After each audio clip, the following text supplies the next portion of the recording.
Hi friends, welcome to my channel. இன்னைக்கு நம்ம channel என்ன பார்க்க போறோம்னா மிளகு ரசம் வைக்கிறது எப்படிட்டு. இது எல்லாருக்கும் தெரிஞ்ச விஷயம் தான். என் ஸ்டைல் எப்படி வைக்கிறேன்னு பார்க்கலாம் வாங்க.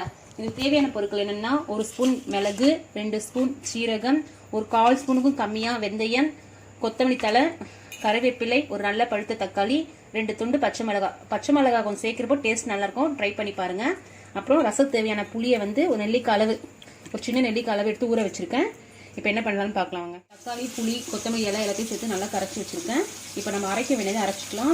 அரைக்க போதில் இந்த உரலை போட்டு தான் அரைக்க போகிறேன். இந்த உரலை போட்டு அரைக்கிறப்போ இன்னும் டேஸ்ட்டாக நல்லாயிருக்கும். ஃபஸ்ட்டு மிளகு போட்டுக்கலாம்.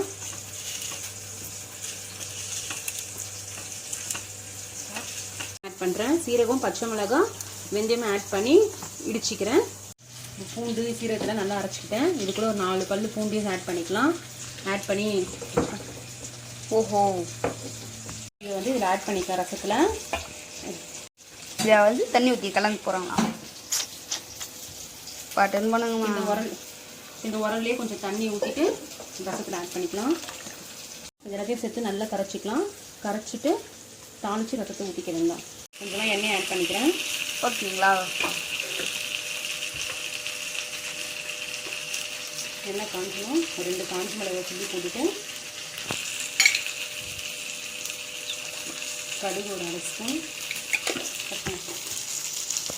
பொருள் நம்ம கரைச்சி ரசத்தை ஊற்றி வச்சு ஒரு 1/2 ஸ்பூன் மஞ்சள் சேர்த்து ஆட் பண்ணிக்கலாம்.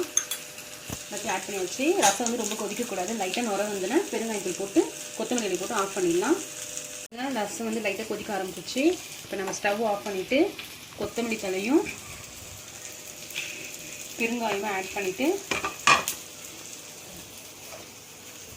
கிண்ணத்தில் மாற்றிக்கலாம். கிணத்துல மாற்றிட்டு லைட்டாக பச்சை தண்ணியை ஆட் பண்ணிட்டு தட்டை போட்டு உடனே மூடணும். அப்போ தான் இந்த ரசத்து டேஸ்ட் அப்படியே இருக்கும். அப்படியே சைட் பை சைடில் ஃபிஷ் ஃப்ரை பண்ணிட்டுருக்கேன். இன்றைக்கி எங்கள் வீட்டில் ரசம் சாதமும் மீன் வறுவல் தான். வாங்க சாப்பிடலாம். வீடியோ பிடிச்சிருந்தா லைக் பண்ணுங்கள், ஷேர் பண்ணுங்கள், சப்ஸ்கிரைப் பண்ணுங்கள். தேங்க்யூ.